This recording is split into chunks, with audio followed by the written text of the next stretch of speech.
Hello everyone. So today I'm going to talk about reactors that are 50 years or older. Now to some people it seems like an idea that these reactors are 50 years old at all, because a lot of people believe that reactors were designed to last 20 or 40 years. But this basically started in a time when we were still using paper to design these things, and we didn't know any better. Now we know basically that concrete, the steel, all the critical elements have a much longer lifespan than the original 20 and 40 years that we basically tried to gauge without having any real data to support, the 20 or 40 year, let's say uppermost limit for reactor lifespans. So 50 years is already, there's 18 reactors in the world at this moment that have turned 18 years old. And in the coming years, the number of reactors that will become 50 years, it's going to skyrocket. Because right now we're coming up over the hump of the first reactors that came online in the late 60s and the begin 70s. And now we're getting into that whole bulk of nuclear reactors that came online in the 70s, basically, and early 80s that are going to add to the volume of reactors that are 50 years or older. Now, why I made this video was because of this news. And I don't read the Connecticut Mirror, right? Some people think, how the hell do you come up with this news? Well, it's quite simple. I use my telephone and I have set up my Google browser. Yeah, I do have Google Pixel, by the way. It's not product placement or an endorsement of Google or in any way, shape, or form. I have to clarify that. But, I use Google and I have set up my Google Chrome browser to have a start page.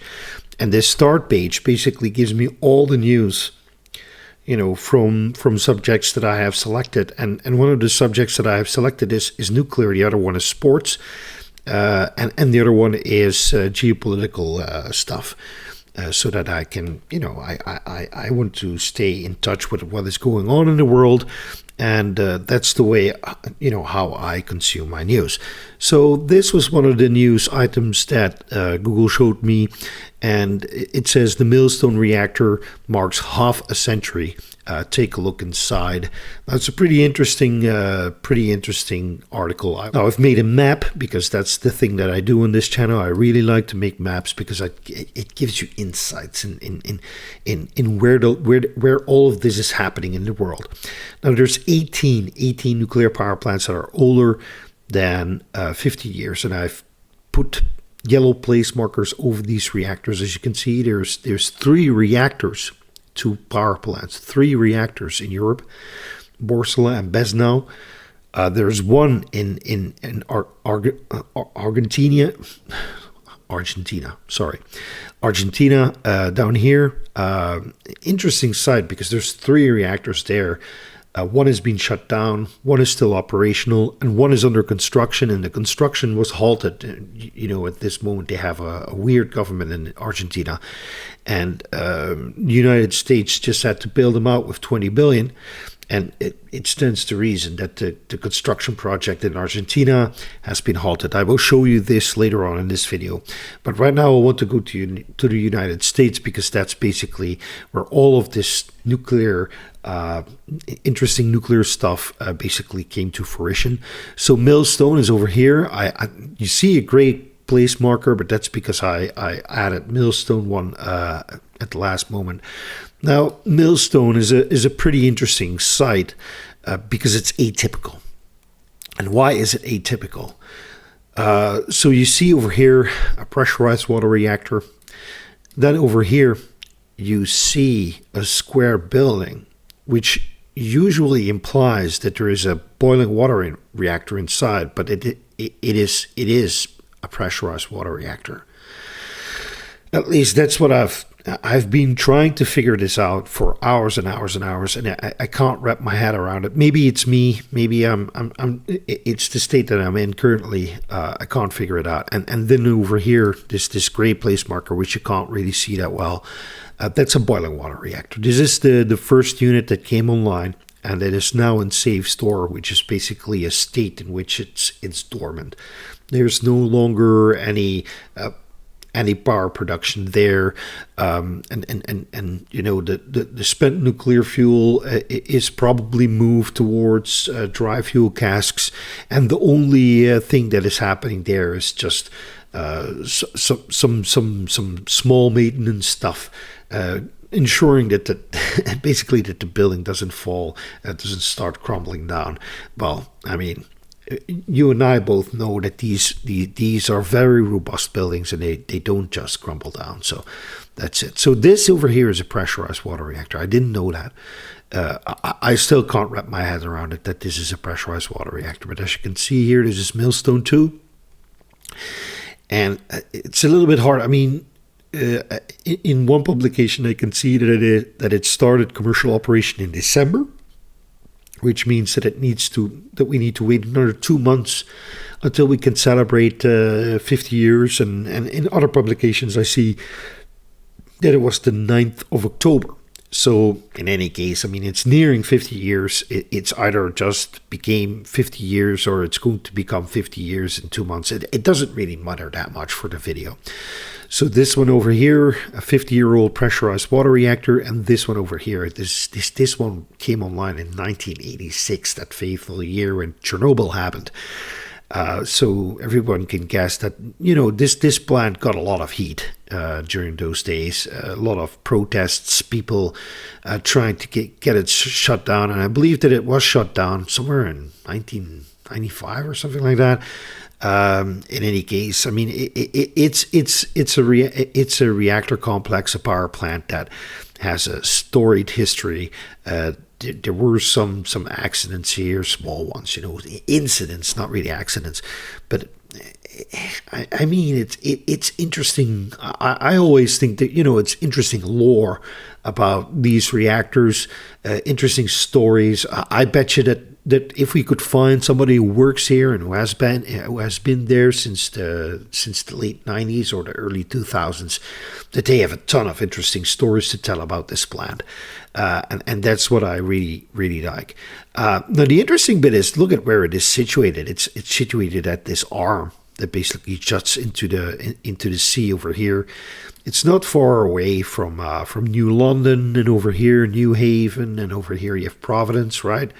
So it's situated quite ideally if you want to provide power to cities like Hartford, New Haven, Providence. You know, it's a great place to be in. Now, I want to show you also some other ones, and I've placed one red place marker. I'm turning it yellow right now, but it was just for my benefit, so I could find it quickly whenever I wanted to find it. So here's Robinson, right? This plant over here. You see, this one turned 50 years in 2021. So that's nice. But the weird thing that really caught me was that this thing here is called Robinson 2. And Robinson 2 is, as you can see, a pressurized water reactor. There's this containment dome.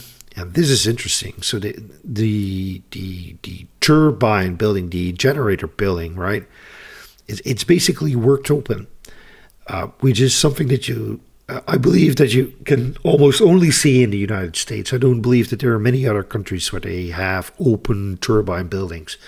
Most of them are enclosed. Now, the thing is, you know, this is the top deck of the turbine building, and there's many decks in between. You have to imagine that if you have a turbine, you know, a turbine is just a large rotational thing. It looks like you know, it's an axle, and there's a lot of these fins coming out of that axle, and that's basically for the steam to push through and create this rotational energy, right?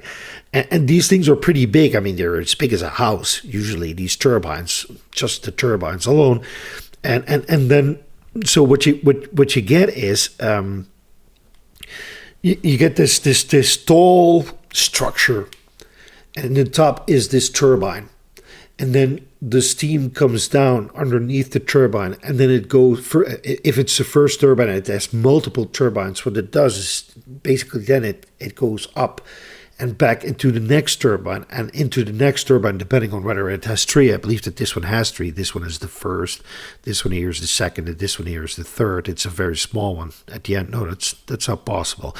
Usually it goes the other way around. You get a no. This is, you get a small one first, and then you get two bigger ones, because you need the bigger surface area to capture the energy that is left in the steam. I believe that these are just two turbines, as you can see over here. 1, 2, and over here, this block over here, that's basically the housing for instance, you have this long shaft, and then there is this what do you call it? It's a bearing, right? A huge bearing. And it needs to be lubricated and everything. Probably it's in here. So this is the bearing. This is where the bearing is housed, and basically where the axle is supported. And then at the end over here, this is where you have your dynamo. So this is where the actual power is produced. So you have the axle that runs through. Oh, nice, yeah. So you have the axle that runs through these two turbines over here. These over here, as you can see, these pipes. That's where the steam comes in, and turns the turbines, turns the axle, which in turn turns the axle in the dynamo, which then, with all these magnets and these miles and miles and miles of copper wire that have been wound in a specific way, this is where the power is produced. And then over here you can see these three exits. Basically, that's where the cables come out, and then you have three big transformers over here, and then it goes into the switchyard down here. That's basically how this power plant works. But in any case, this is one of the peculiar things about Robinson 2, but that wasn't the thing that I wanted to talk to you about, because where the hell is Robinson 1, right? I was looking, where's Robinson 1? I can't find it. Was it here? No, it clearly wasn't here. This is a place where they store stuff. And also, the layout, it's not like it could have been here. So what is it then, right? And then I zoomed out and I thought, okay, maybe there was something over here, because there's some black stuff over here. And yes, there was. And it turns out that this over here was Robinson 1, and it used to be a coal plant. That's not really cool. I can show you another power plant where it used to be the case. So they basically replaced the coal plant with a couple of gas peakers. As you can see, these are these tiny gas plants that can run really fast, and here's two bigger ones. Right, so you have gas plant, and then you've got the big nuclear power plant over here. Now we're going to zoom out. I want to show you Borssele, because that's the only place that I know where we had the same. So Borssele, this is my own country, right? So this is a German-made pressurized water reactor, and they built it in the Netherlands. It has many siblings in Germany. Ours is 485 megawatts, and in Germany, they don't have them that small. In Germany, they basically built them like 1,400 megawatts. Unfortunately, they are all shut down right now. But as you can see, this huge space here that has been denuded, there used to be a coal plant there as well. So we had the same situation as at Robinson. We had a coal plant, and we had the nuclear power plant. The initial plan was to have 8 of these, right? And I believe that they would touch each other at this end. So you would have the generator building over here, and then a generator building over here, and then a reactor building over here, and then basically 4 rows of that. That was the initial plan, to have 8 of these, but for some reason those plans were abandoned. Now this is the site where they're going to look for space to build 2 EPRs or 2 AP1000s. That's going to happen here. This is interesting, by the way. This is our nuclear waste repository over here, and this is the building where we keep our high level waste. Pretty interesting stuff. You can visit this place, by the way. I've been there many times. I've also been here many times. I've been inside. I've gotten a tour of the nuclear reactor building itself. Very interesting stuff. And you can swim in here, by the way. It's pretty warm water. Nobody is going to say that you can't be there. You can swim there if you want. Let's get back to the United States, because that's the country that I'm really interested in at this moment. There's a couple of weird ones here. I mean, if we go over here, not LaSalle, Dresden, right? Dresden is really weird. So Dresden, let's see. We have I believe that it is a pressurized water reactor, but I'm not sure. This is really a sphere. I mean, there's pictures out there where you can see that it really is a sphere. So this is like, I know that Borssele, the containment building of Borssele, is a sphere as well, but it basically is set in a cylinder that fills up the negative space beneath the sphere. But I don't know if many other reactors have a sphere as a containment building. I know that most of them are cylinders with a spherical top, right? So this one is shut down, and then over here you have Dresden 1 and 2, I believe. No, 2 and 3. Yeah, this was Dresden 1, 2 and 3. So as you can see, this one turned 50 in 2020. This one turned 50 in 2021.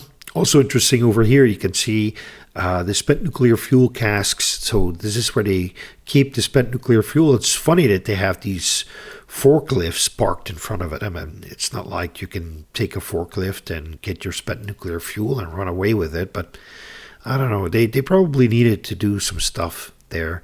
So over here you have another spent nuclear fuel pad. This is probably the vehicle that they use to basically put these things into their place. Pretty interesting stuff, right? Pretty interesting stuff. This is also interesting. So what you can see, I believe that this is the... Let's see how this looks, what this looks like. Because this is a pretty long canal over here. All right, so this is the power plant cooling lake. All right, and then you have the river. So what I guess is happening here is the following. They take their water from the river, right? They take their water from the river, which goes in here. And once the water has been used to cool the reactor, so it comes in here, then it exits here, right? It exits here, and it then either moves through these canals and into this cooling lake over here, after which it can be discharged back into the river once it has been cooled down sufficiently. But on the other hand, I mean, what you see over here suggests that this is the intake, that the water moves into here. Let's see, how does it run? It runs like this, runs like this, runs like this, then it goes here. Right. So this is probably dammed off somehow. I mean, it's a pretty intricate way of making sure that the river doesn't heat up too much. That's probably the reason why they are doing it like this, right? Very interesting stuff. I really would like to talk to somebody who works here and who can tell me exactly what the idea is behind the way that they have structured this waterworks, right? The reason why they have put this this intricate cooling system or the water management system in there. And then there's a small gas peaker plant right next to the nuclear plant, as you can see over here. What are they doing here? This looks interesting. Is it energy related? I mean, I don't know. Looks interesting though. I mean, maybe it has something to do with the power plant itself. I mean, that's one of the things that always interests me the much. When you're looking at these maps and you see all this stuff going on at these places, and you wonder, what is everything for? What is going on here? I don't know. I mean, it's interesting, and I want to know, and I'm going to find out one day. But I want to show you some of the plants that are 50 years and older. Which one was also interesting? So we have Point Beach, number 1. Look, this is pretty boring stuff. These are twin plants, as you can see. They're just mirrored. 2 boiling water reactors. Pretty sleek. I mean, it as a site goes, pretty sleek. There's spent nuclear fuel is being stored here, and then they have a parking lot over here. More parking lots. Are they parking in the dust? I mean, what is this? Weird stuff, isn't it? Pretty weird stuff. Let's see. This is Monticello. That's a single unit. Oconee. That was one I wanted to show you as well. Oconee, right? Oconee. 3 units. All older than 50 years already. 3 units, as you can see. 3 similar units. This is the way that we need to start building nuclear power plants these days. I mean, not necessarily pressurized water reactors. It can be anything, but build them like this. You know, make it something that was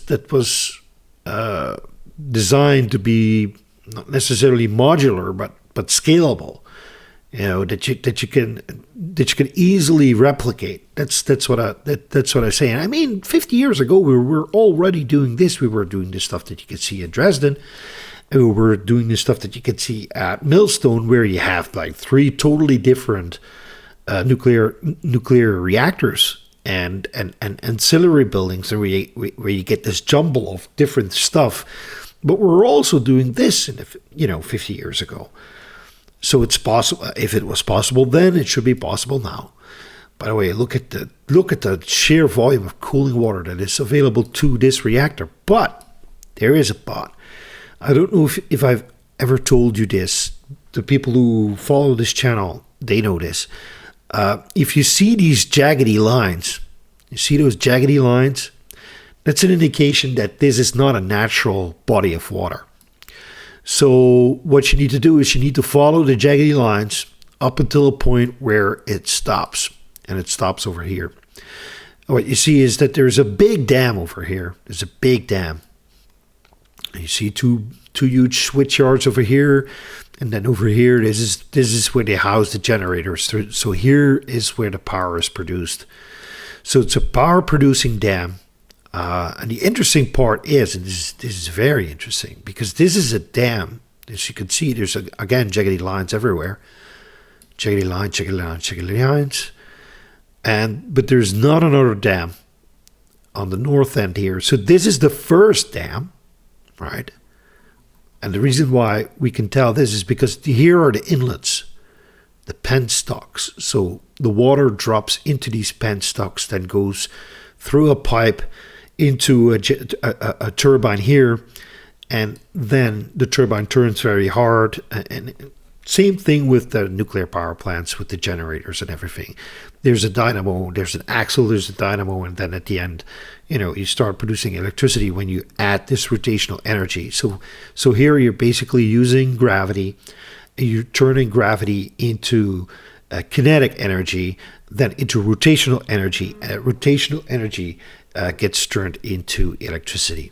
So this is the first dam. So there's one dam, one lake over here. It's not a natural lake. Then you have a second lake over here, and then the question is, where is the final dam? That's the question, because it stands to reason that there's a dam over here somewhere, right? I mean, I don't know. Let's see where it is. I mean, we can find out. Let's see if we can find it. Right, so over here, a world of energy. This. Okay, so it looks like the nuclear power plant sits right next to the dam, as you can see over here. Yeah. Again, the penstock, the inlet, right, and then over here somewhere there is a turbine that turns this water that has a lot of kinetic energy into rotational energy, into electricity. So that's interesting. Interesting stuff. That was the reason why I wanted to show you Oconee. Oconee? I don't know. I'm sorry. Sometimes pronunciation is a little bit weird, but I'm Dutch. This is interesting. We were already able in the 50s to build, the same thing over and over and over again. So it shouldn't be hard to do that these days. And this is such an interesting site. So in any case, we've got these kind of graphics over here, the age distribution of nuclear reactors. Nuclear reactors are typically designed to operate for 20 or 40 years. It says it over here.